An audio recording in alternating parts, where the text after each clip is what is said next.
matched that which has applied to nominees in every previous administration. And I want to go in my first question to you to the Tax Cuts and Jobs Act, which Senator Wyden and I have both mentioned already, and you've mentioned in your remarks. The attack on this statute, this law, which is law, I remind everybody it is the law now, it was passed in 2017, is that it was a tax cut for the wealthy. I appreciate you, Mr. Bessent, noting that it will be a $4+ trillion tax increase if we do not extend this law.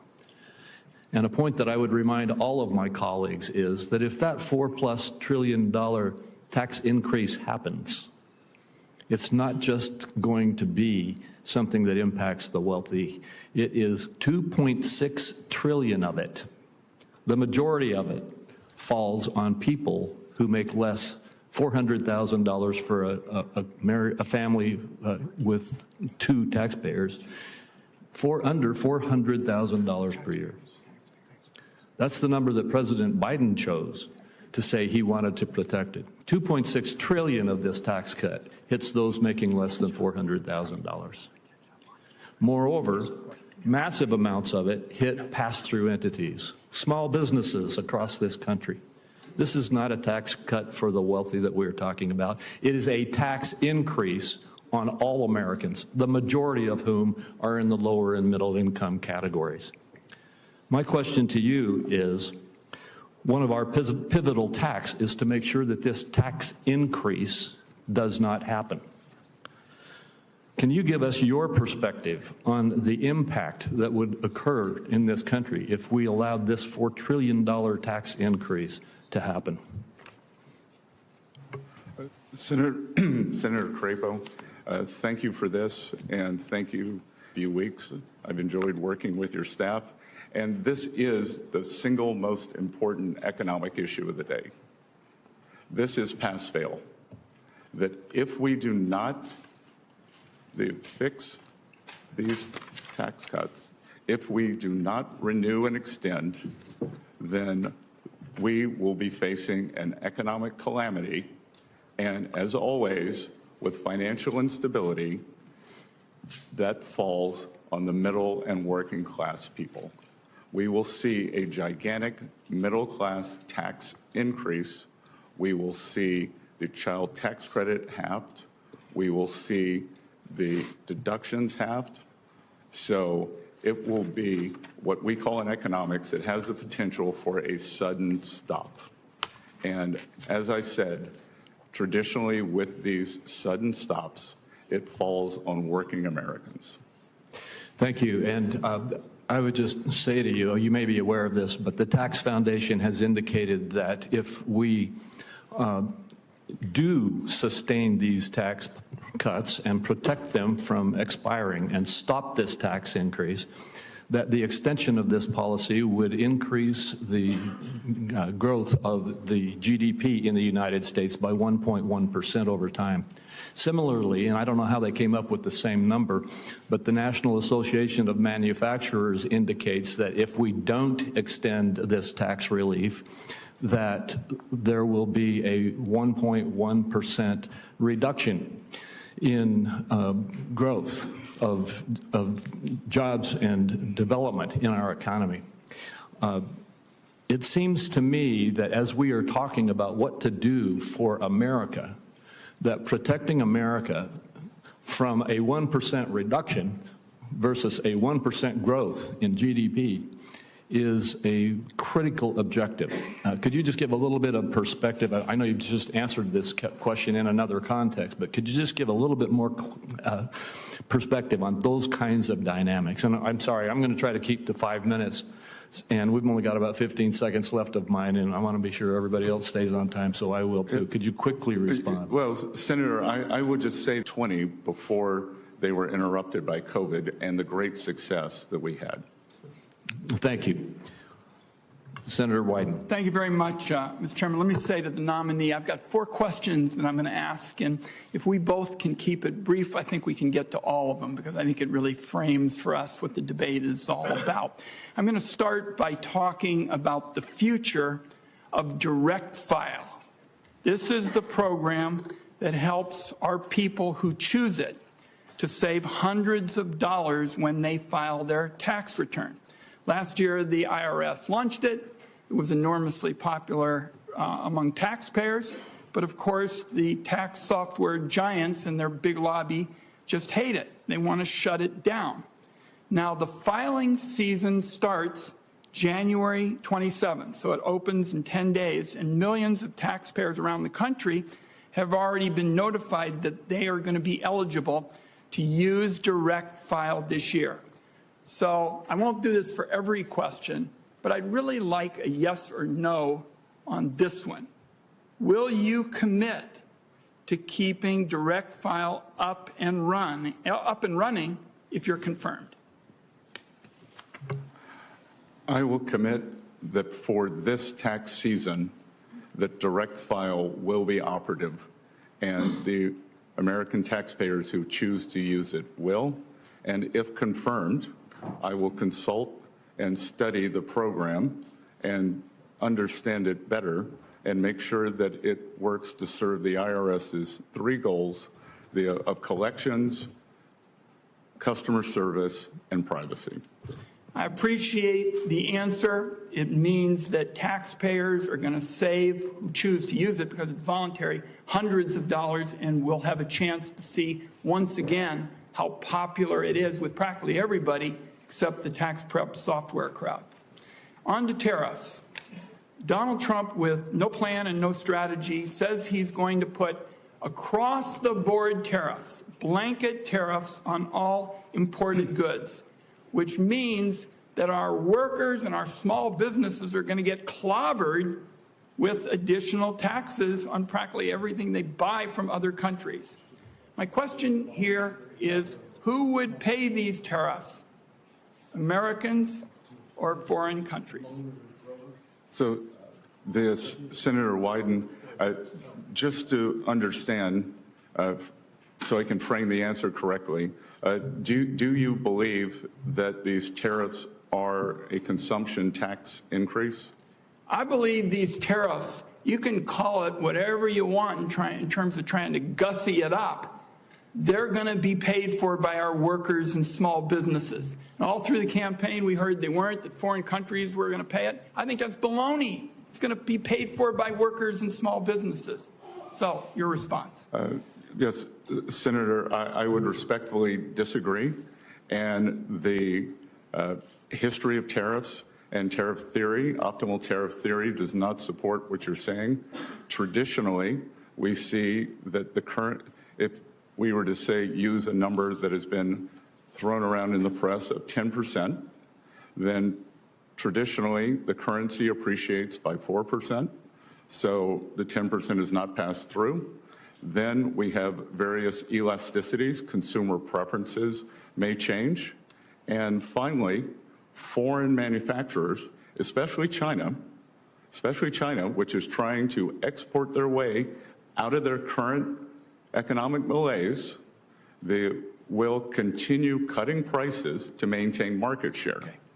That's an academic view of it. But what I know is the history of this is it clobbers people of modest means. They're the people who are going to get hit. And all through the campaign, there was a big show that it was going to be paid for by foreigners, not so.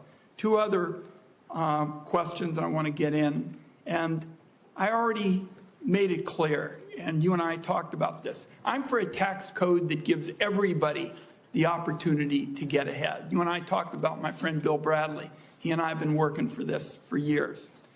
Do you believe the tax...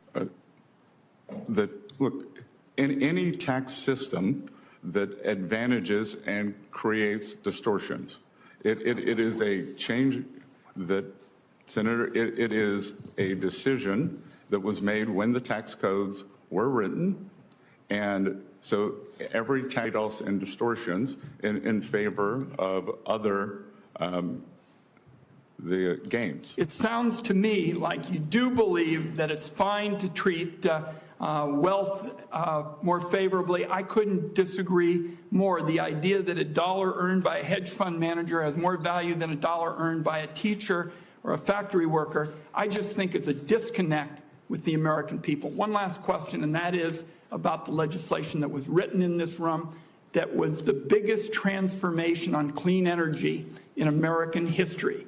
That is our package that basically said the tax code as it relates to energy is a broken down mess. And we basically said we're going to have a technology neutral system. The more you reduce carbon is a big effort in the Trump administration to reverse it. I think that's going to be bad for the economy, but it is going to be damn good for China because we are in an arms race on clean energy with them. Are you going to be on the side of people who want to unravel this? Senator Wyden, just so we can frame this for everyone in the room, China will build 100 new coal plants this year. There is not a clean energy race. There is an energy race. China will build 10 nuclear plants this year. That is not solar. I am in favor of more nuclear plants. And I would note that the IRA, as scored by the CBO, is wildly out of control in terms of spending on the upside. Well, first of all, the clean energy package does protect nuclear because members on both sides of the aisle in this room wanted it to be that way. But if you're going to talk about fossils, the United States has achieved a greater level of energy security than we've had in generations. Oil and gas production is at record highs. And it's not just that, but it's about clean energy. And I'm very troubled by your position denying that we're in an arms race with China on clean energy, because we definitely are. Thank you, Mr. Chairman. We do need to move on. And I told Senator Wyden he could have those 4 questions, but I want to remind everybody else we've got a 5-minute time limit. He deserved those extra questions. Senator Grassley. Mr. Benson, congratulations. I want to start out with where you and I talked about something in my office, and you remember that these are all of our letters, and everybody that comes to the Hill says, yes, they're going to. And I said, maybe you better say maybe, because most people don't keep that promise. So I just wanted to remind you, if I write you a letter on my oversight responsibilities, I'd appreciate it if you'd answer it. Now to my first question. My Democrat colleagues believe, you gonna put that up? My Democrat colleagues believe the only solution to our unsustainable debt and deficit is higher tax rates and that ends up being on job creators and families alike. However, history proves that high tax rates fail to raise significant revenues. Taxpayers, workers, and investors are smarter than that. In other words, they're smarter than we in Congress that thinks that at one time a 93% marginal tax rate would bring in more revenue than a 70% tax rate or a 50% tax rate or a 30% tax rate or a 40% tax rate and so on. But as you can see from this chart, Congress isn't too smart because the taxpayers decide how much money they're going to bring into the federal treasury.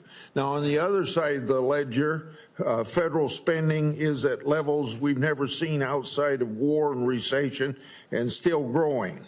So I'm making a statement to you, but if you'd like to comment on whether or not we have a fiscal imbalance primarily or a spending problem rather than a revenue problem.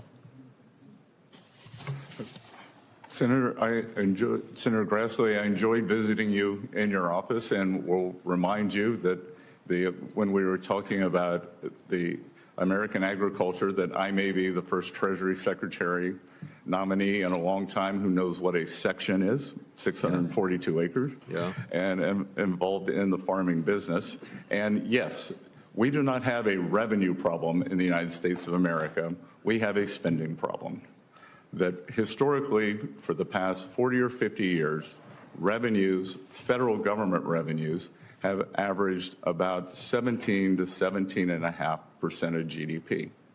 And spending has been slightly over that, leading us to a 3.5% budget deficit, which is manageable because we have roughly 3.8% nominal growth, 1.8% real growth, 2% inflation.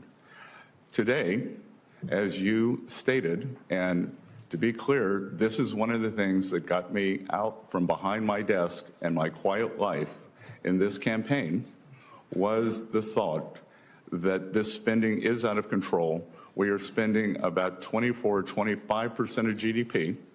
So as you said, 6.8 to 7% deficit. We have never seen this before when it is not a recession or not a war. And I am concerned because several times the Treasury of the United States has been called upon to save the nation, whether it was the Civil War, the Great Depression, World War II, or the recent COVID epidemic. Treasury, along with full government and Congress, has used its borrowing capacity to save the Union, to save the world, and to save the American people. And what we currently have now, we would be hard-pressed to do same. My last question is one I ask a lot of people to come from Treasury. While I oppose tax hikes on individuals, families, and small businesses, I've long championed sensible policies geared towards shutting down tax loopholes and providing tools to IRS to detect tax cheats. A primary example is my legislation that I authored in 2006, the IRS whistleblower law. It's brought $6 billion back into the federal treasury. This program could raise billions more if IRS would use it to its full potential. Hope I could count on you if you're confirmed, and I think you'll be confirmed, to be supportive of this whistleblower program and work to ensure its full use to its full potential. Senator Grassley, we are in complete alignment on this program. Thank you. Next would be Senator Cornyn. Well, thank you, Mr. Chairman. Mr. Benson, welcome to Washington, D.C. You're getting a taste of what it's like here, which is an out-of-body experience for most people who are not acquainted with it. I happen to represent a state that has the 8th largest economy in the world. We think we understand the formula for economic growth and prosperity and opportunity, which are low taxes, a reasonable and modest regulatory footprint, and opportunities for people to prosper, and by prospering, invest and create opportunities for other people to pursue their dreams. We think there's a lot Washington can learn from that formula, and it sounds to be like you agree. One of the strange experiences I've had here is that so many of our colleagues, principally on the other side, think that the money that you earn is not actually yours. It's the federal government's, and you just get to keep a little bit of it.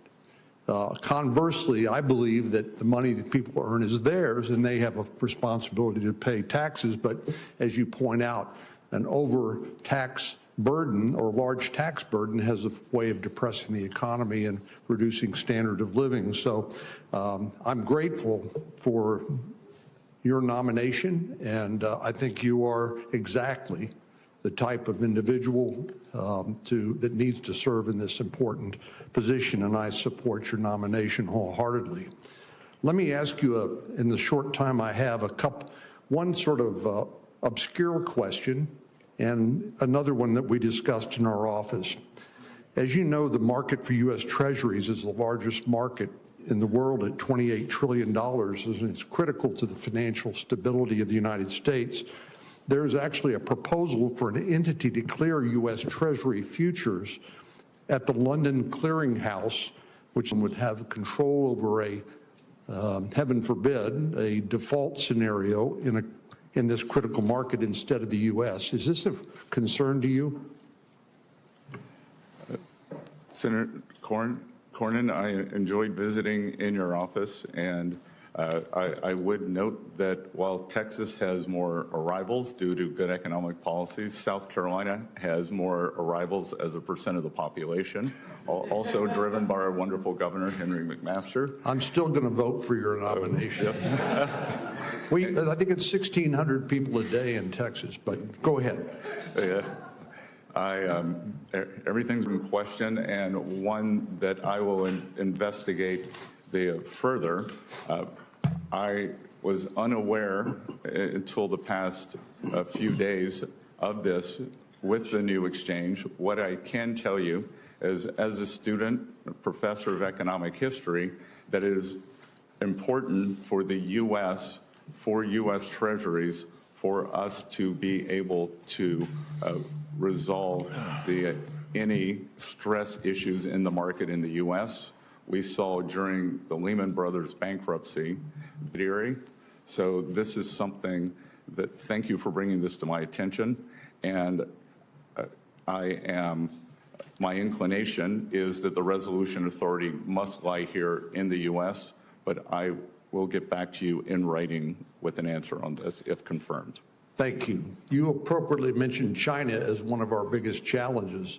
While I believe in free and fair trade, we know that some countries, principally the PRC and the Chinese Communist Party, don't play by the rules. Over the years, by some estimates, U.S. investments in market value, that was at the end of 2020, that included $21 billion. These are American companies investing in China, $21 billion in some.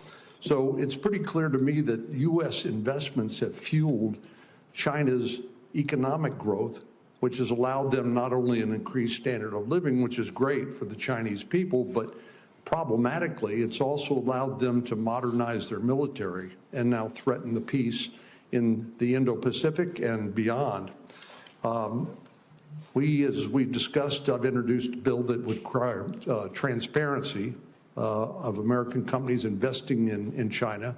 And of course, the entity that would receive the reports from American companies that do that, and since it's strictly a reporting requirement, would be Treasury.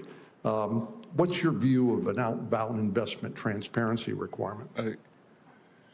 Senator Cornyn, I believe that, as we discussed in your office, this is a very important issue. That the Chinese economy is the most unbalanced economy in the history of the world. They are using their surpluses to fund their military machine in China, and I'm not going to try the Mandarin pronunciation for the sake of everyone in the room, but there is a phrase that is two words: military industrial, and military always comes first. And that we should have a very rigorous screening process for, as you identified, anything that could be used in AI, in quantum computing, in surveillance, in chips, that the U.S. has the lead, and we must make sure that we maintain it through smart policies such as you and I discussed. Thank you. We need to move on. Senator Bennett. Mr. Besson, thank you for being here. Mr. Chairman, congratulations on your position. We look forward to working with you, as I always have. Mr. Besson, thank you for your willingness to serve. We are at the beginning of what's going to be a vigorous conversation about the country's fiscal health. You've described our deficit as alarming, and yet you are here with the same Trump tax policy that has burdened the American people with another $2 trillion of debt that their kids and grandkids are going to have to pay back. And despite the conversation we've heard over here, clearly, you know, the distribution of it was deeply, deeply, deeply unfair. 50% of it went to the top 5% of Americans, 75% of it, if you add the SALT, which even the Wall Street Journal won't support because it's so unbelievably outrageous, will go to the wealthiest 5% of Americans. The tax policy is one that's hard. It is, for some reason in this room, it makes sense to people. In America, I don't think there's been a mayor in the history of the United States of New York City or of Atlantic City or even of Mar-a-Lago and said to them, I have an idea. I'm going to borrow more money than we have ever borrowed in the history of that community, and I'm going to spend it. And I would say, well, geez, I'm worried about that. I don't want us to borrow a bunch of money without knowing what it's going for. What is it going for? Is it going for schools? No. Is it going to compete with the Chinese in their defense? No. Is it going to pay for parks? No.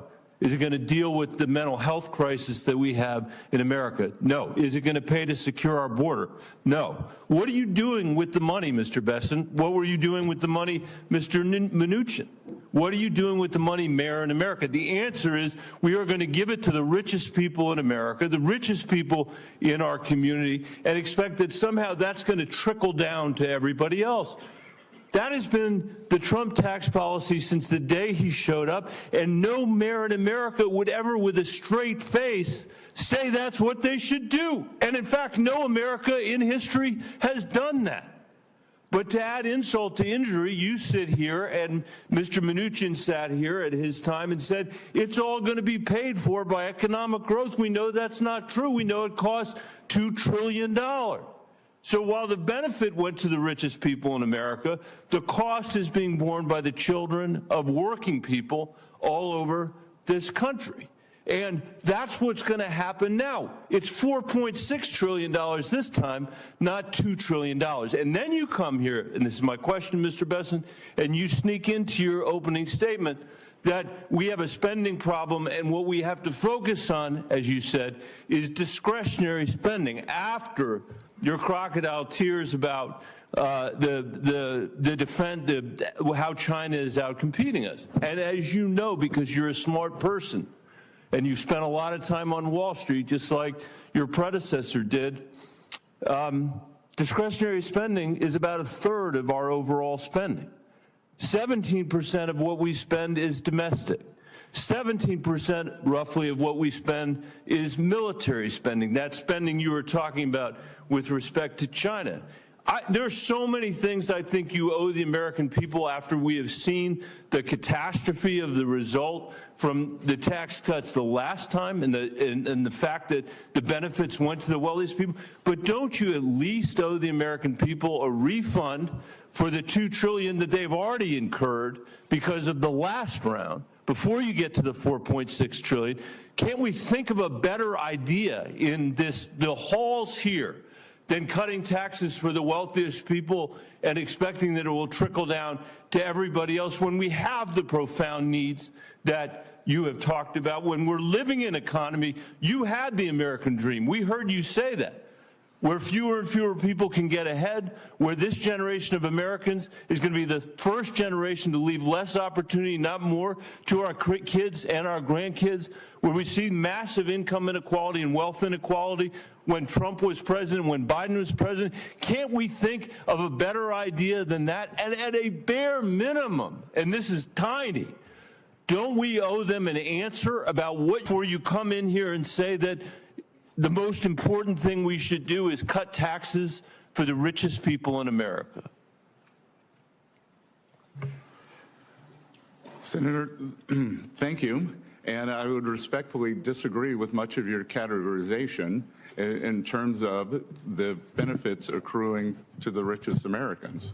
Actually, the share of taxes paid by the upper percent of Americans increased after TCJA.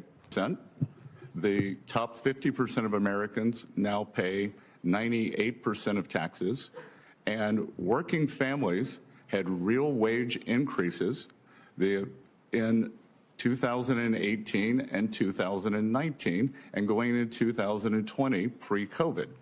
The CBO scoring for the Trump tax cuts got rescored by $1.5 trillion. Make sure, because we're in the beginning of a long debate, that if you're going to rely on the CBO score for this, that you're going to be willing to rely on it for the things that you said it's no good.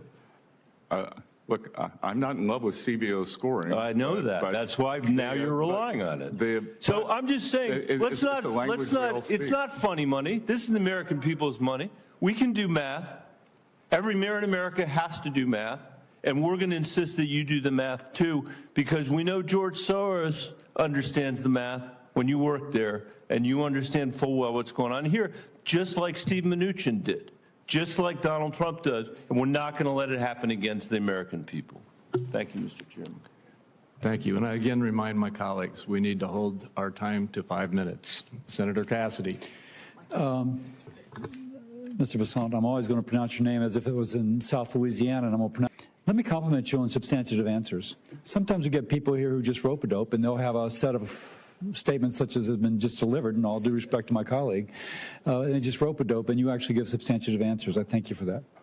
By the way, I'm also, Lindsey Graham alluded to it, going back to tariffs, which Senator Wyden spoke of. I've been very concerned that countries like China manipulate environmental regulations. You point out that they're building 100 coal-fired plants over a period of time, and that whatever we do will not have an impact on global greenhouse gas emissions because China's putting up so many. I believe I've learned that that is called an externality in economics. When we met, we discussed the foreign pollution fee, which would put a levy, a tariff, on those carbon-intensive products coming from countries like China, roughly commensurate with their avoided cost of not controlling it. Now, I would think that my Democratic colleagues would like that, because that's clearly a way that they are manipulating the world economy to steal jobs from the United States and simultaneously increase global greenhouse gas emissions. Any comments on such a foreign pollution fee? Senator Cassidy, I greatly enjoyed our discussion and the extensive presentation you gave me when I visited with you. And this is a very good question because, and I believe it is one for your Democratic colleagues to understand whether they would be in favor of the equivalent of a carbon tariff. That Senator Graham is in favor of it. And I think this is a very entire tariff program because I think President Trump hasn't taken office yet. But if confirmed, I look forward to working with him on various strategies, some that could be specifically aimed toward carbon, as you say, others that could be aimed toward unfair trade practices, unfair financing practices. So if you will, there's externalities that a tariff can address. Those externalities in and of themselves hurt the pocketbook or the job prospects of an average American. Let me move on. I think you would agree with that. I applaud your goal to get our debt to GDP ratio down to 3%, or percent of our GDP down to 3%. But you studiously say that we can't talk about things like Social Security. And I think that's because routinely, if we talk about Social Security, we presume that there's going to be a cut in benefits or a raise in taxes. I think we spoke when we met. I and others have a bipartisan plan that would create a pension investment fund separate from the Social Security Trust Fund, and that, just like we do with our 401ks, invested in the broader economy and use the proceeds from that to offset the upcoming 25% cut in Social Security benefits that will occur if we don't address this problem. And just so folks get that, under current law, when the Social Security program goes insolvent in 8 years, per CBO, there'll be a 25% cut in benefits. Under the plan I and others have endorsed, it's a pension investment fund in which we, again, would invest in the broader economy with all the safeguards to keep the government from interfering. I mention that because it seems that other advisors to the president, incoming president, have spoken of creating an investment fund to benefit. Mr. Lutnick, I think, has. Mr. Paulson did on the campaign trail. What are your thoughts about that concept? I think they spoke about it as sovereign wealth. I'm speaking about it as a fund to bail out social. Not, by the way, all risk borne by the fund, none of the risk borne by the beneficiary. She would get her scheduled benefits. What are your thoughts on that? So, Senator Cassidy, first of all, I want to emphasize that President Trump has said that Social Security and Medicare will not be touched. And I believe... but I'm saying touch in a positive way, not cut benefits, not raise taxes, indeed increase benefits, and take that 25% cut off the table, just to make that clear. No, I understand. And so those would not be touched. One of the tragedies of this blowout in the budget deficit is that we have to get our short-term house in order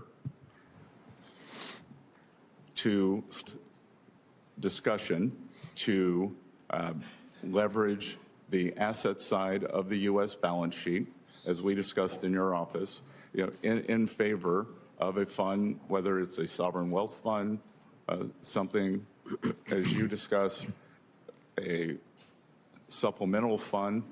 So that is very much in the mix. I look forward to getting back to you on it.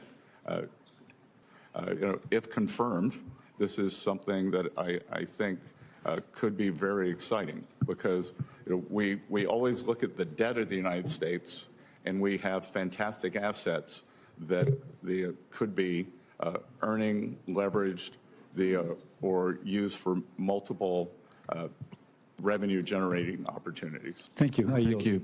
Senator Warner. Thank you, Mr. Chairman. Congratulations. Mr. Besson, it's good to see you and enjoyed our meeting. I've got some specific questions I want to ask, but I don't want to litigate this now. But I do feel, as someone working with Senator Crapo and others, when we took on, I still think, the most comprehensive post-Simpson-Bowles, and we took arrows from each side.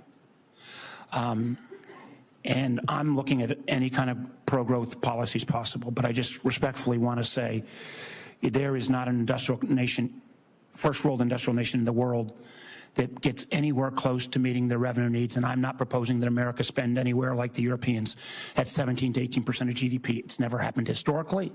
It's not going to happen in a Trump administration or future Democratic administrations. So we'll have a time to talk back and forth on this, but I can't let some of this go without at least offering something that there's not an economist around that wouldn't concur. We got to bring down spend, but the revenue side alone is not. Excluding that, we're never going to get to a balance. I do want to raise on a more positive note, again, something I worked closely with the chairman on, and actually worked with your predecessor on, and was very proud of that relationship. I disagreed with Secretary Mnuchin on a lot of things, but I found a lot of things to agree with him on. And one was a relatively narrow part of the financial sector called Community Development Financial Institutions, CDFIs. Under the previous Trump administration, we put about $12 billion in. This serves access to capital for underserved communities. Under Senator Crapo's leadership, we built a bipartisan CDFI caucus, 12 Ds, 12 Rs. It's tough to get 24 bipartisan senators to agree on anything. It's kind of low-hanging fruit. There are things we can do to continue to expand this area, creating a secondary market. We've got some bipartisan legislation there, trying to reward patient capital. A lot of these institutions now have Tier 1 equity, but they've got to get patient capital. And again, Senator Crapo and I have worked with the current administration, would want to work with yours on something called the Economic Opportunity Coalition. But can you say a word or two about how you view CDFIs and this making sure that underserved communities get the access to capital so they can have their own American dream, how that fits into your lexicon? Senator Warner, I enjoyed talking to you about CDFIs in your office. The early part of my career was as a financial services analyst, so I have a depth and breadth, and I believe that the breadth of the U.S. financial services industry is what makes the U.S. economy, differentiates the U.S. economy from the rest of the world. And I think the addition of these CDFIs into underserved communities are very important. Well, I appreciate that. And again, it's bipartisan. And there are, again, you understand markets well. If we could spark a secondary market in this debt, we could leverage, and I'm talking about private capital, and I know that's what my colleagues like a lot, private capital, but we can leverage it exponentially. One of the things we discussed, and again, we talked about this in my office, and I don't want to, one of the things I was happy to hear, I feel very strongly that we cannot reward Vladimir Putin's aggressive, outrageous behavior in Ukraine. And I think the Ukrainians have performed remarkably. Obviously, they have manpower issues. I see this from the intel side on a daily basis. One of the areas that I think we have not done as well, and candidly, the sanctions regime, I don't think was as effective as it should have been. And I frankly think the Biden administration waited too late to put some of these additional sanctions on oil and tankers. The ability for Russia to retool. Listen, I hope if President Trump can settle this, hallelujah. the world would be better off. But one of the things we discussed in my office was the potential to actually increase the sanctions regime as a way to help further leverage that. Would you care to talk for a moment about that again? Yes. So, Senator Warner, I believe that the sanctions regime, especially, well, first of all, I would say in my adult life that the tragedy going on in Ukraine is one of the greatest tragedies of my adult life, and ending that as soon as possible, and any role the Treasury can play in that, if confirmed, I would like to do. As we discussed, I believe that the sanctions were not fulsome enough. I believe that I believe that the previous administration was worried about raising U.S. energy prices during an election season, and I am perplexed to see that National Security Advisor Sullivan, on his way out the door, is raising the sanctions level on Russian oil companies, and indeed, the oil prices in the U.S. are up about 9%. So what was good for that administration is being foisted on us.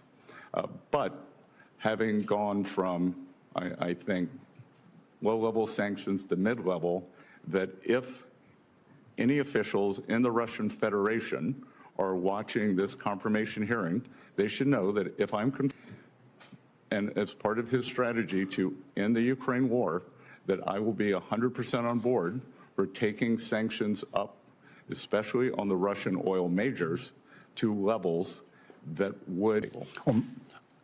And I will only take 30 seconds. Let me just get 30 seconds.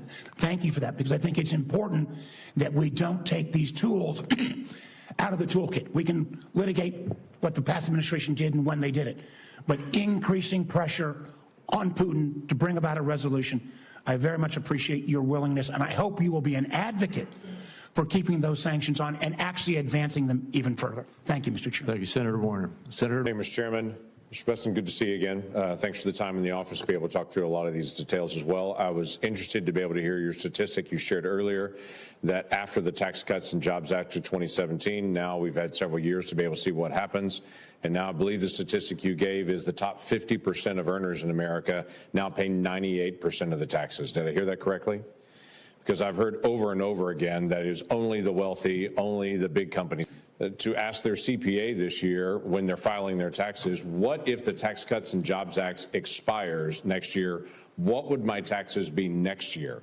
And have small business owners ask that question of their CPA, and I think they will be quite surprised based on all the rhetoric to say this is only about big companies and wealthy people, that every small business will quickly find out, oh, it's them as well. It'd be the same tax credit. If Tax Cuts and Jobs Act goes away, it gets cut in half in the child tax credit, and all the inversions that were happening under the Obama administration where American companies were being bought up by foreign entities.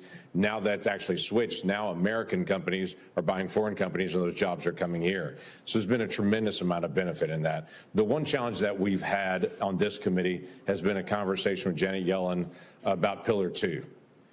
And it started really 4 years ago now, 3 years ago, where the conversation was about, well, we really don't need Congress to act on this. We feel like we can do unilaterally. We can change America's tax policy for all businesses in America. And now in the last year, they've shifted to say, well, we're going to have to come back to you at some point to be able to get this. In the meantime, a deal has been negotiated that literally helps European countries and hurts the United States on this. And they negotiated a deal that exempts China from being affected by this at all. My question to you is, are you going to engage on this issue of Pillar 2? Number one, have this committee involved in writing taxes, which seems to be consistent with the Constitution. And then what is your message to other countries if they try to implement Pillar 2 on American businesses? Thank you, Senator. As we discussed in your office, Senator Langford, that I believe that any, especially European country, but any country that in the next few days before President Trump takes office is intent on implementing Pillar 2 will find it a grave mistake.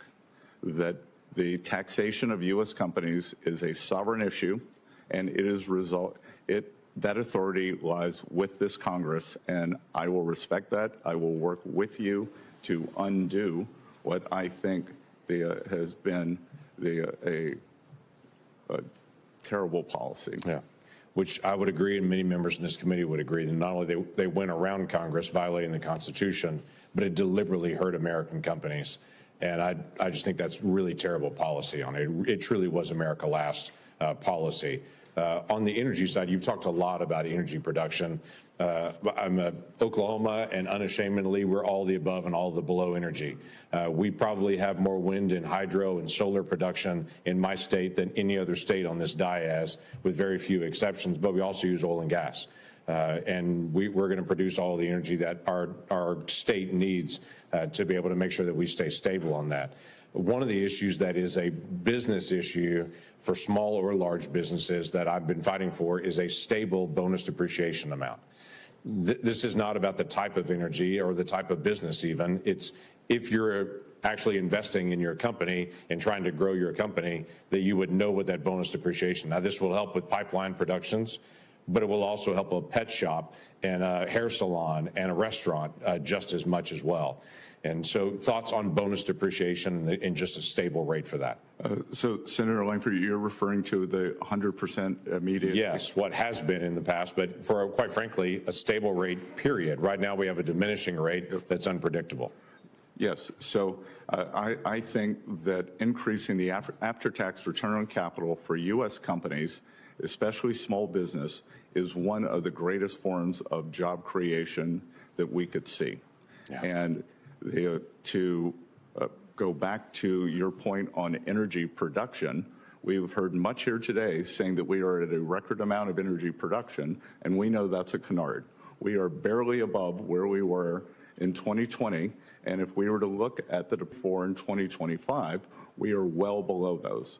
The past 4 years, we have seen U.S. production constrained, and part of a fulsome sanctions program would mean that we need more energy production in the U.S. to make up for the loss of sanctioned Russian oil to protect the U.S. consumer. Right, which is American jobs, which is American income, and everywhere else that drives up the cost for consumers as well. That's another issue that this committee needs to take on. Mr. Chairman, thank you. Thank you. Senator Hassan. Well, thank you, Mr. Chairman, and again, congratulations on your position. I look forward to working with you and all of our colleagues on the committee. And thank you, Mr. Besson, for being here. Congratulations on your nomination and for your willingness to serve, and welcome to your husband and children as well. We are grateful for their willingness to share you with the country. I appreciate you meeting with me in this process and sharing your priorities at Treasury if you are confirmed. And I want to follow up on some of those topics today. I also just want to associate myself with the comments of my colleagues, Senator Bennett and Senator Warner. I certainly believe we need to cut taxes for working people, and we need to make sure the wealthiest pay their fair share. And with regard to Senator Warner's comments on sanctions, you mentioned if Vladimir Putin is watching this hearing. He's not the only one watching this hearing. China is watching this hearing, and we have talked about the importance of making sure that we are not only competitive but outperforming China for economic purposes as well as for national security reasons. Tyrants at the expense of freedom fighters never works. And it is critically important not only for the Ukrainian people and for the freedom of all of us, but it is important because China and North Korea are also watching what we do and watching this hearing and how we will go forward imposing sanctions. To turn to some of the topics that we discussed when we met in my office, the research and development tax deduction was one of them. It's critical to helping us outcompete countries like China. Currently, China provides a 200% super deduction for R&D, while American businesses can only immediately deduct 10% for R&D. I've worked with Senator Young on a bipartisan effort to restore the full and immediate R&D deduction. So do you support restoring the full and immediate R&D deduction? Will you work with me and my colleagues to get this across the finish line in Congress? Senator, I enjoyed the meeting in your office. I am not fully versed in this, but my inclination is that this is something that I would support, and I will get back to you, if confirmed, I will get back to you very quickly on it. and we'll make it a priority. Do you agree it's an important tool for American companies to improve their competitiveness? Yes, Senator. Thank you. One of my other top priorities is working on a bipartisan basis to lower costs for families. Under President-elect Trump's policies, do you believe that prices for families will go up or down? I believe that inflation will be much closer to the Federal Reserve's target of 2%. And I believe that what we have seen over the past few years is that the bottom two income quintiles have a very different basket of goods and services. So there are two ways. We can either lower cost or we can get real wages up. I would hope that we would be able to do both. So you believe that President Trump's policies will further increase wages and lower inflation? I believe that they will increase real wages and lower inflation closer to the Federal Reserve's 2% target as it did during President Trump's first administration. Are there any specific policies proposed by the President-elect that you expect will increase prices for families? There's nothing I can immediately think of. So that's a no. If the President-elect were to propose a policy that you believe will increase prices, would you advise against it? I would speak to President Trump about it. It is his decision. And I believe that we think that if we look back, that it is a complete composite return in terms of aggregate inflation numbers, and I think it's very difficult. Well, I have limited time, so if you believe that a policy that is proposed by President Trump would increase prices, would you advise him against doing it? Yes or no? I can't answer that question because it's a hypothetical. All right, let's move on to when we met prior to the hearing, you told me that President Biden was responsible for increased prices over the past 4 years, something we can litigate, but I don't want to right here. By the same token, I assume you would agree that if prices increase in the next 4 years, President-elect Trump would be responsible. I think there could be a variety of reasons. I think that it could be we will see the policies of the Federal Reserve, the spending policies. Congress sets the spending policies. So, look, I'm going to cut to the chase because I'm out of time. But at the end of the day, what you're articulating is a double standard, and it's disappointing to me. Thank you, Mr. Chair. Thank you. Senator Daines. Chairman, thank you. Mr. President, good to have you here this morning. I think we're seeing here in this committee is we really do have a divide between two very different philosophies about how to go forward and what's best for the American people in this economy and what's best for global competitiveness. I remember sitting right in this chamber as we were debating whether or not we should launch the multiple trillion-dollar massive spending bills, which is a $2 trillion COVID bill, the Inflation Reduction Act, massive multi-trillion-dollar bills that even Democrat former secretaries of Treasury said could be inflationary, and indeed it was. You compare that outcome to what we are going to return back to people, you create more tax revenue, you create more economic activity, you create more wage growth, particularly for minorities as well. And you start to get back into winning in terms of global competitiveness. We stopped the inversions. It was absolutely like, boom, went from multiple inversion to zero once we moved forward with this. And I couldn't be prouder of what we did boldly back during the Trump administration. We tried to fight against, during this administration, these massive out-of-control spending bills that were inflationary, and the American people suffered greatly with these high levels of inflation, higher mortgage rates, and so forth. And so I'm glad to have you as our next Secretary of Treasury work with you to restore sanity back to where we were under President Trump. So congratulations on your nomination and your willingness to serve.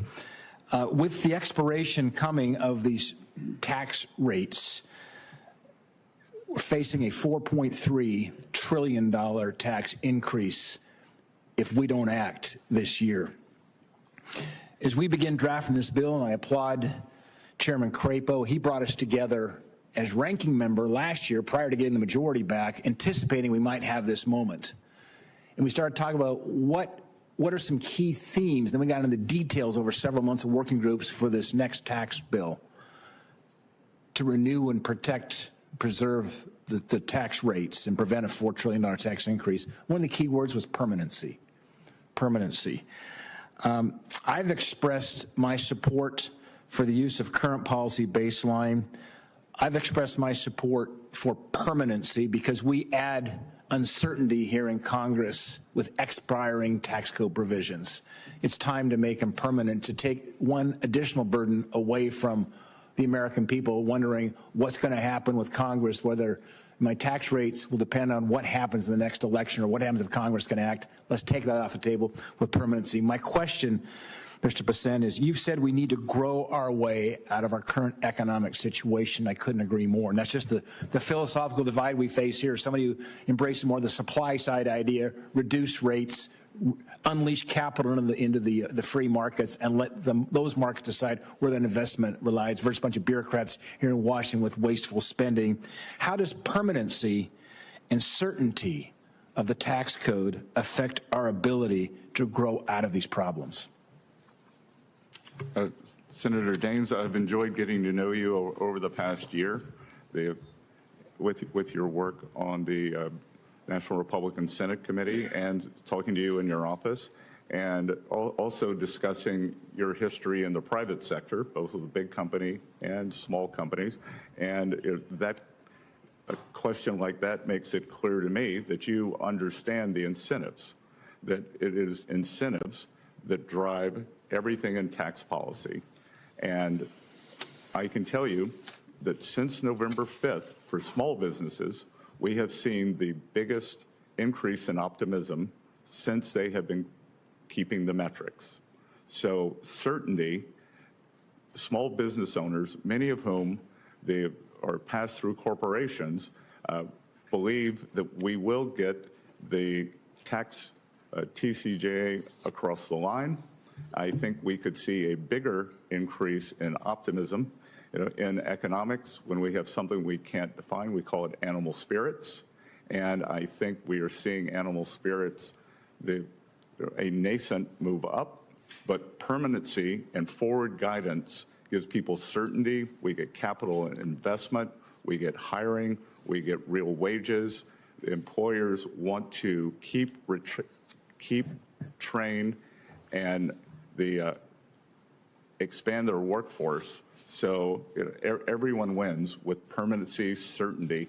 A kind of forward guidance for tax policy, I think, would be one of the things that could unleash this new golden age that President Trump has talked about. Yeah, I want to make one statement. I know I'm out of time here, Mr. Chairman, but when you take 8 million of those jobs are from pass-through entities, that's about 63%.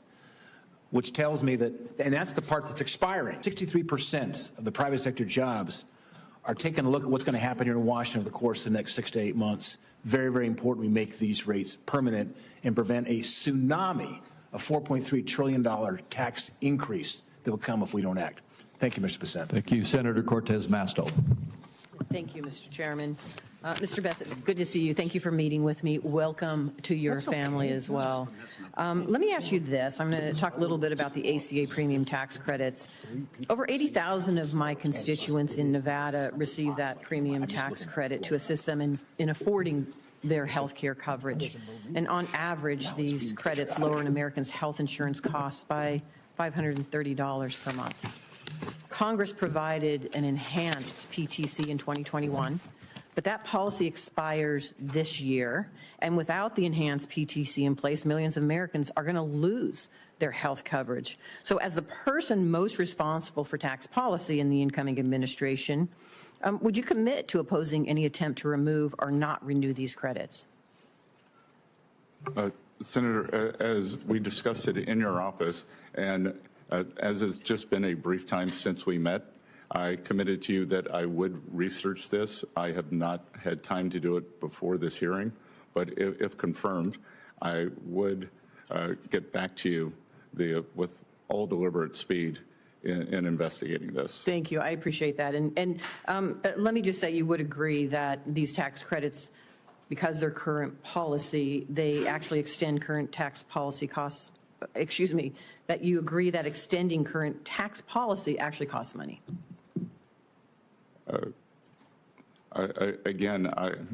I think I don't understand the nuance of that question, but I will get back to you on it. Okay, I appreciate that. You have been supportive of many of President Trump's tariff plans, and I have heard the conversation there.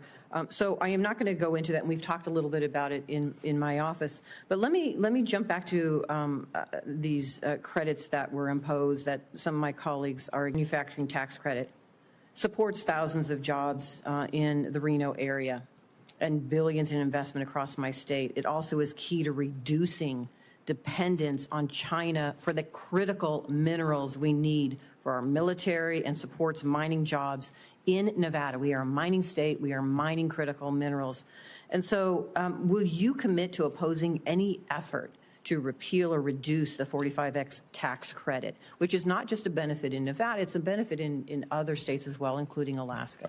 So again, Senator, I am unfamiliar with that exact provision, but I do believe that it is important for us to mine, accumulate, and move to domestic production for rare earths and other vital minerals. So I will get back to you on that my thoughts on that exact program, but on a atmospheric meta basis, I agree with the direction of travel. Thank you.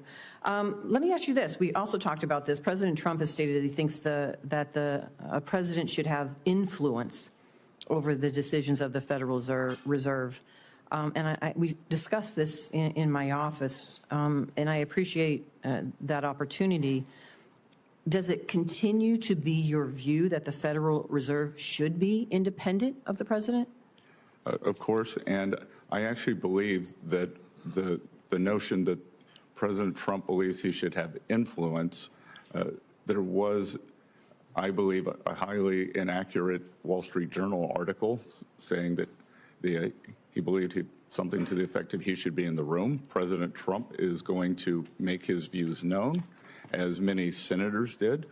3 senators, including 2 on this committee, called for, there was a jumbo rate cut in September of 50 basis points. 2 of the senators on this committee called for 70. I'm not asking my senator colleagues. I get the politics on their sides. I'm asking you. But let me just say, you don't deviate from our conversation that you think that there should be independence. I think on monetary policy decisions, the FOMC should be independent. Thank you. I appreciate that. And then for the benefit of our colleagues, what you're referring to earlier is in our meeting, I asked you if there were any regulations, Treasury regulations that currently exist that you disagree with. And in response, and continuing in response right now, you're saying you're going to look into it and get back to me. Is that right? Look, I believe, as we saw, I don't know if it's a regulation, but it's a policy, as we saw from the December 8th hack by some Chinese entities into the Treasury, which was very serious, that was through a work-from-home software app. So one of the policies that I support, I intend to be in the building every day that I am in Washington, and I support a return to the office, which is against the current Treasury policy. Right, and I appreciate that. If there are any others that you oppose and you can share with me, it doesn't have to be right now, get back to me, I appreciate that. Of course, I'm happy to provide that in writing. All right, thank you. Thank you so much. Thank you, Mr. Chairman. Thank you. Senator Young. Mr. Bessent, good to see you. Congratulations again on your nomination to this important position, and thank you for your willingness to serve our country. I'll tell you what I'm looking for in a Treasury Secretary. I'm looking for someone who has a clear record of professional accomplishment, a distinguished academic record would be a bonus. You have those things. I'm looking for someone who is thoughtful. What I care less about is the performative dimension of the job. I have to tell you, there's a lot of chatter in Washington about that, but I do appreciate your thoughtful answers here this morning. So I'm going to dive in and begin by asking you about dimension of your role as Treasury Secretary. You will inherit the role of chair on the Committee on Foreign Investment in the United States, also known as CFIUS, that reviews foreign investments in American industries. And very recently, President Biden blocked Nippon Steel's acquisition of U.S. steel on national security grounds. Yet he and the administration provided no clear, substantiated evidence, publicly at least, to justify this decision. For my home state, this abrupt action has instilled a lot of anxiety, particularly in the Gary, Indiana area, where there's nearly $1 billion in investments that were promised. If the Nippon U.S. Steel deal were to reappear before CFIUS, sir, do you commit today to an impartial review, particularly when political pressure was initially permitted to overshadow an honest assessment of national security vulnerabilities? Senator Young, thank you for the question, and I understand the imperative for jobs for your constituents in Indiana. President Trump most recently has also spoken out against the deal, but if the deal is... The statute indicates that you are charged with providing impartial reviews. That's all I'm asking. Would you be following that law or not, sir?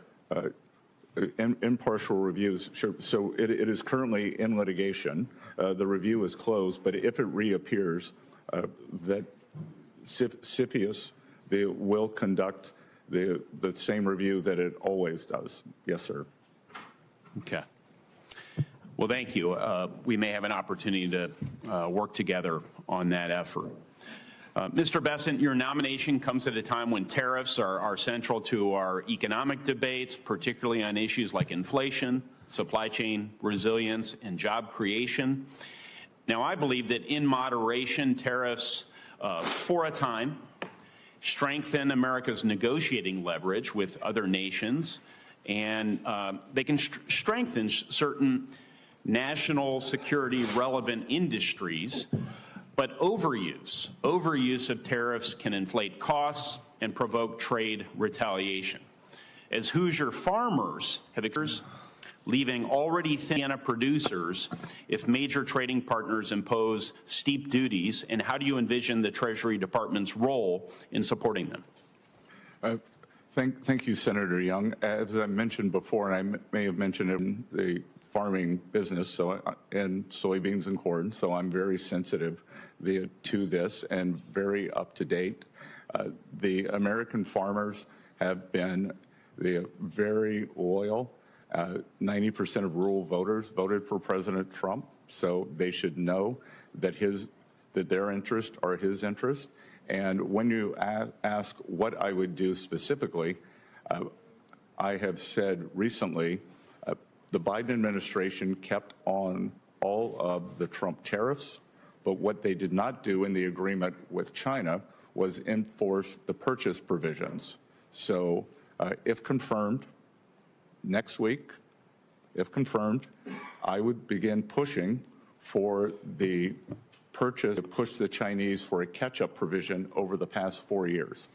Just a quick follow-up. In terms of the application of tariffs, a skilled negotiator might sometimes use broad tariffs to gain leverage, and then in other cases, a more sector-specific approach could be effective. So what criteria or perhaps benchmarks would you use to inform your decision to go with across-the-board measures or more surgical tariffs? And do you believe there should be any built-in caps or triggers to prevent an unintended escalation? Senator Young, I haven't been confirmed yet. President Trump isn't in office, but I would imagine that the American people, should think about tariffs in 3 ways under the Trump administration. One will be for remedying unfair trade practices, either by industry or country. The Chinese tariffs, the steel. Two, maybe for a more generalized tariff as a revenue raiser for the federal budget. And three, President Trump, I think, has added a third use of tariffs, as you said, as a skilled negotiator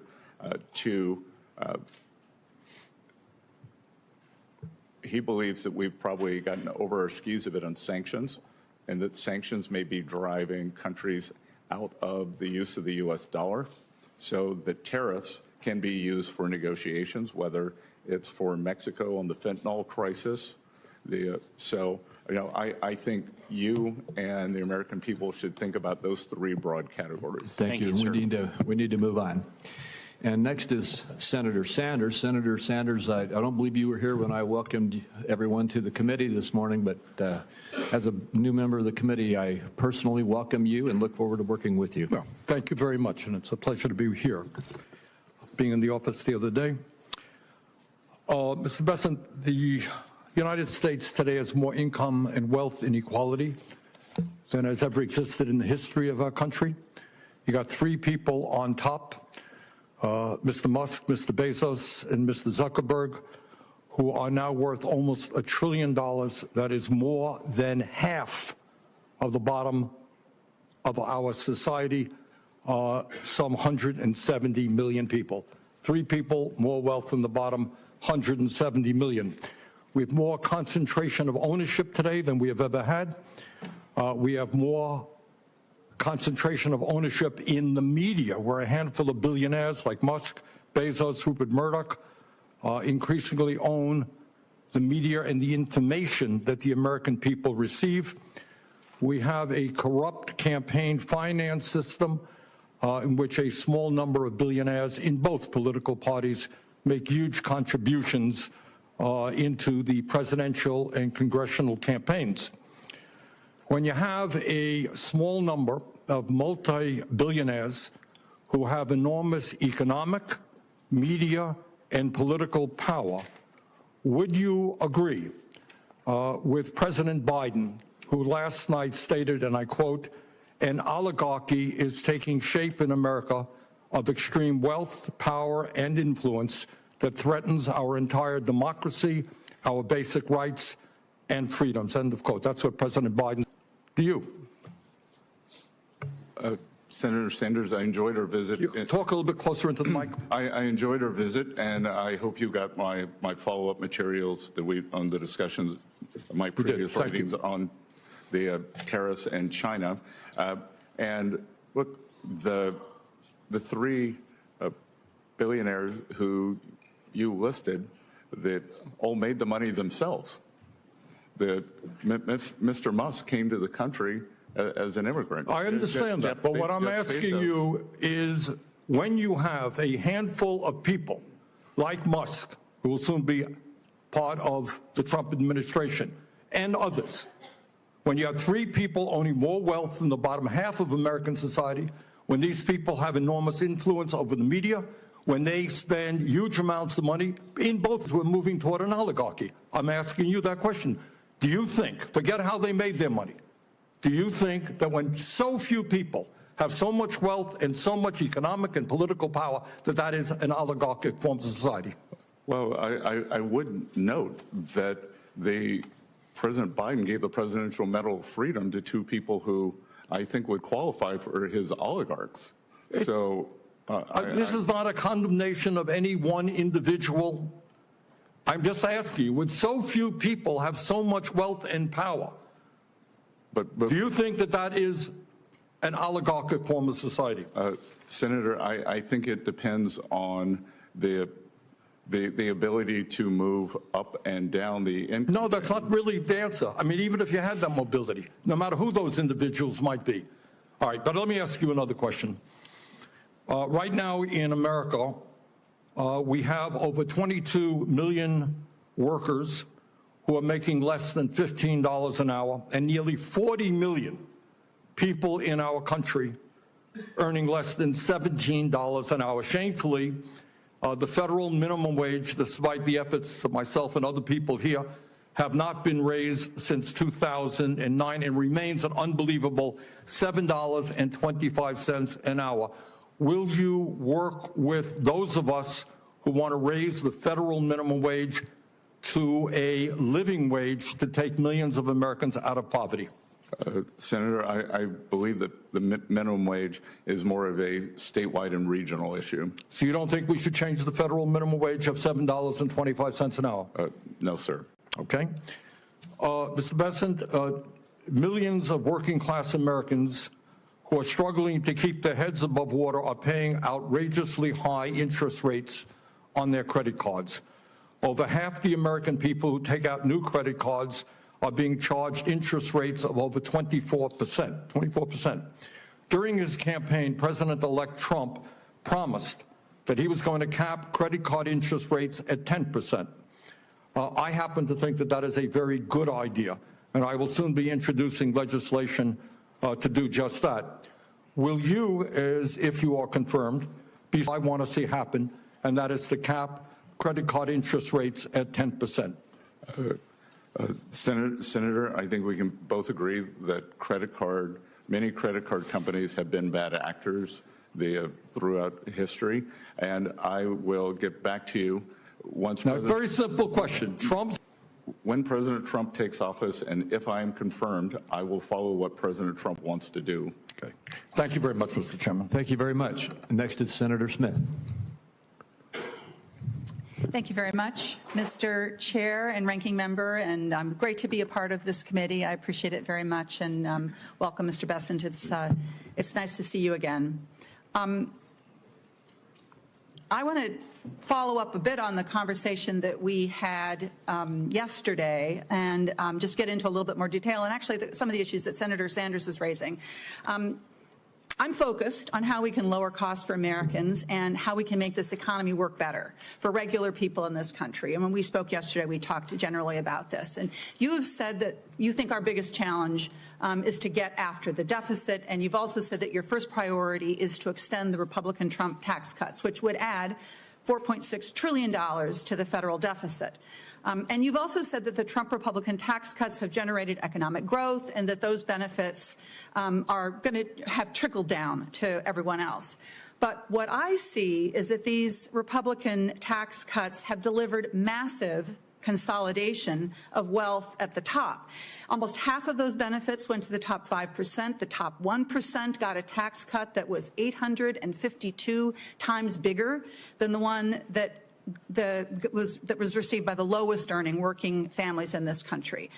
And now these wealthy people have more money than they know what to do with. You see Elon Musk buying Twitter, and now he's got an office in the old executive office building and a seat on the platform when the president is inaugurated. And these tech billionaires are launching rockets into space and building themselves these lavish doomsday bunkers, buying up newspapers, all of which gives them more power. So what I want to ask you is, it seems to me that this concentration of wealth is not good for our country, and it is certainly not doing anything to lower prices for working families in Minnesota or help them afford a home or child care. In fact, it seems like it's doing the opposite of that. So could you comment on this? Yes, and Senator Smith, I believe that President Trump, and if confirmed myself, are committed to addressing this affordability crisis. And part of the affordability crisis stems from this great inflation that we've had since 2020. It was nascent in 2021. It occurred in 22, 23. We are still substantially above target. My hope is that we will not see it accelerating again. And inflation is one of the great killers for working families. As we talked about in your office, the CPI or PCE, the statistical numbers, may be up about 22% under the previous administration, but the basket of goods and services for working families. So getting inflation down, getting interest rates down, and addressing this affordability crisis. And as you know, inflation is coming down. And one of the things that I think we saw during the course of the last couple of years was these big consolidated corporations with so much market power jacking up their prices way beyond the amount of money that they would have had to have raised their prices in order to cover their costs. So in my view, this level of corporate consolidation is actually hurting Americans. It is hurting the price. It's costing people more. And that, in fact, the Republican Trump tax bill that there's such a move to reinstate or to extend is going to contribute to that problem, not make it better. But let me ask you another question. You've also said that in order to get our fiscal house in order, we need to cut spending, we need to deregulate, and we need to privatize. So I want to just look at what we are seeing with some privatizing in the private sector that is of great concern to me. Let's look at healthcare. We've seen a move by big corporate investors into healthcare and especially hospitals. Terrible stories we've heard about rural hospitals and clinics getting shuttered, maternity wards getting shut down, and caused in part by this private equity big corporation purchasing and moving in and controlling, again, concentration in healthcare. And none of this, of course, has lowered costs for Americans. In fact, the opposite. People's costs have spiked. So I wonder, do you see this kind of model of big corporate takeovers of healthcare actually helping to lower costs for Americans? Stan, healthcare cost and the drivers of that on my to-do list for 10 years to be able to sit in a room for a week and understand this, and I've never been able to do it. But I will tell you that when we see things like healthcare, like higher education, both of which have substantially inflation indexed by cost, there is a problem there. I think that what you're identifying could be one of the problems, but I think the overall level of healthcare costs that we're seeing is driven by a multi-factor. It is a complicated issue, and I know I'm out of time, Mr. Chair, but what I see, and we've done work on this in Chair Sanders, when Chair Sanders was chair of the Health Committee, these big corporations come in, the quality of care goes down, patient costs go up. There's a hospital in Massachusetts that was bought up by one of these big firms, and they stopped stocking a common treatment for hemorrhage during pregnancy, and they've seen patients die. So again, I think this is an example of how privatizing is not a solution to our problems in healthcare or other parts of our economy. Thank you, Mr. Chair. Thank you. Senator Johnson. Thank you, Mr. Chairman. Mr. Bessent, welcome. Thank you for your willingness to serve. I want to just start by refuting one of the false narratives we hear ad nauseum from the other side, that the Tax Cut and Jobs Act was the primary cause of our deficits. It's just not true. So I'm going to actually use the facts from CBO. Again, this isn't to confirm CBO numbers. This actually shows you why we ought to take CBO projections with a grain of salt. After its passage, CBO projected 10 years, but I mean for 7 years that we just experienced, total revenue of $27 trillion. Actual revenue was $28.7 trillion. That's, to do the math, that's $1.7 trillion more than what CBO estimated, which shows that the original score was $1.5 trillion lost revenue. So we not only paid for the tax cut, in 7 years, we generated $200 billion more revenue, even with the COVID recession. So again, we need to take CBO scores with a real grain of salt. But I hope this committee understands what Senator Graham was talking about in terms of your humble beginnings and your tremendous American success story. And so I want to ask you a hypothetical, because you understand American families. If an American family, let's say they normally spend $100,000, have a serious health crisis, and so in 1 year, they have to spend $50,000 on medical bills. But then, fortunately, that family member gets well. What would that family spend the next year? Just real quick. Unless they have more income, they'd spend probably $100,000. They'd spend the same 100 and probably have debt costs associated with that. Right. They certainly wouldn't do what the federal government has done. In 2019, before the pandemic, we spent $4.4 trillion. In 2020, we spent $6.6 trillion. When the pandemic ended, we didn't really reduce spending. For the last 5 years, we've averaged $6.5 trillion. Last year, spending $6.9 trillion. Mr. Besson, is there any justification for keeping spending levels at this level? Senator John, spending problems. So the question is, how do we reset spending levels to a reasonable pre-pandemic level? I wrote a column in the Wall Street Journal. I laid out a couple scenarios, and let me just give you the guts of it. If you take one of the pre-pandemic years and increase all the spending by population and inflation, by the way, that's what families would do as well. But you exempt Social Security, Medicare, and interest, and use President Biden's 2025 budget, because you spend what we plan on spending this year. If you take Bill Clinton's 1998 spending, I don't think he spent too little back in 1998, we would be having a baseline of $5.5 trillion. If you took President Obama's 2014 spending levels, it'd be $6.2 trillion. The one I like the best, though, is if we use President Trump's 2021 budget, his estimates for spending in 2025, and use, again, just use those numbers, but slot in Social Security, Medicare, and interest as they are. Nobody's touching those. We'd be spending about $6 trillion. So wouldn't that be a reasonable level? Somewhere between $5.5 and $6 trillion as a baseline spending to project our next 10 years. Senator, I look forward to working with you on this, that you've clearly done more work than I have. And this looks like a very good starting point to me to figure out how we've gotten into this spending morass. So it sounds like pretty reasonable approach to me. By the way, I'd take 1998. I'd use Clinton's spending levels for this. I also want to refute this current CBO score on extending the TCJA.